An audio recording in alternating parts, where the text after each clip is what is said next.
सहकारी प्रशिक्षण केंद्र नौगांव द्वारा चलाया जा रहा सघन प्रशिक्षण अभियान। नौगांव प्राचार्य शिव कुमार गौतम ने बताया कि अजीत केसरी अपर मुख्य सचिव सहकारिता के आदेश अनुसार विगत वर्ष जिन सहकारी संस्था द्वारा राज्य सहकारी संघ भोपाल को प्रशिक्षण निधि का भुगतान किया गया है, उनके लिए एक कार्य योजना बनाकर सघन प्रशिक्षण के निर्देश राज्य संघ की वार्षिक सभा में अपर मुख्य सचिव सहकारिता द्वारा दिए गए हैं।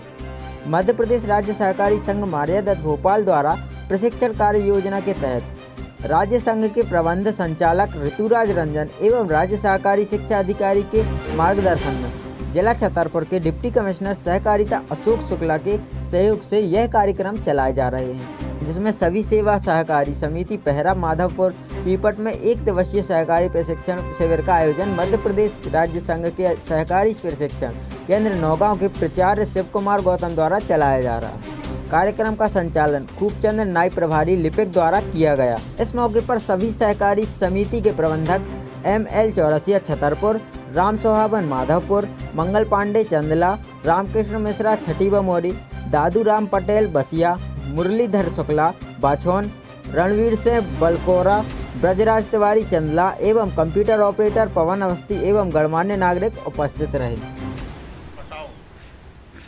तो खरीफ फसल का ऋण जो है 1 अप्रैल से लेकर के 30 सितंबर तक के लिए दिया जाता है, जिसकी ड्यू डेट 15 मार्च होती है।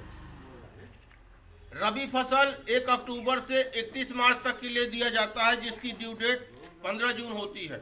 यदि आप ड्यू डेट पे पैसा पटा देते हैं तो आपको किसी प्रकार का ब्याज नहीं लगेगा, लेकिन ध्यान रहे यदि ड्यू डेट पे पैसा नहीं पटाएंगे तो आपको 11% ब्याज और 2% ड्यू डेट ब्याज, जिसको दंड ब्याज कहते हैं, इस प्रकार से 13% ब्याज आपको जब से आप कर्ज लिए हैं तब से देना पड़ेगा। तो हमारी बात समझ रहे हैं? ड्यू डेट पे पटा दोगे तो आपको कोई पैसा नहीं देना पड़ेगा। ये सोसाइटी आज से थोड़ा सा मैं आपको पीछे ले चलता हूं। हमारा किसान ऋण में जन्म लेता था, ऋण में पलता था और ऋण में ही मर जाता था। गांव का जो साहूकार रहता था वो बोलता था चलो जी मेरे यहाँ काम करो, इसलिए तुम्हारे बाप ने मुझसे कर्जा लिया था, जब तक तुम मेरे कर्ज को नहीं अदा कर दोगे तब तक तुमको मेरे यहाँ काम करना पड़ेगा। इस प्रकार से उसको बंधुआ बना लिया जाता था, जिंदगी भर काम कराया जाता था, लेकिन साहूकार का पैसा अदा नहीं होता था। सही बात है। उनके 4 लठैत आपका खरिहान में जब फसल तैयार, हमारी भाषा तो समझ ले रहे हैं ना? हाँ, पूरी। खरिहान में जब फसल तैयार हो जाती थी, मिजाई कुटाई हो जाती थी, तो उनके 4 लठबाज आ जाते थे, वो साहूकारों के बोल देते थे पहला मेरा ही चुकता कर दो हिसाब, उसके बाद जब बचे तो ले जाना। तो उसका हिसाब जब करते थे तो बोलते थे अभी तो तुम ब्याज दिए हो, अभी तो मूल बाकी है। यदि मूल में एडजस्ट कर लिए तो ब्याज बाकी रहता था।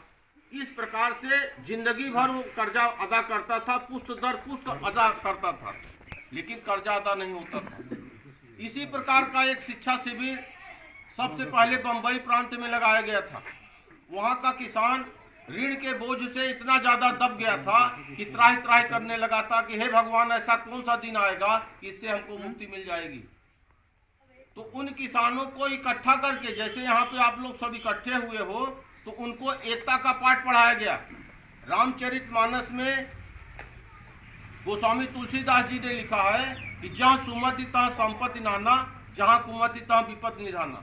संगठन वहीं पे कायम होगा जहाँ पे सुमति होगी, नहीं तो अपनी अपनी डफली, अपना अपना राग अलापते रहोगे। आज के वर्तमान के युग में कोई सुनने वाला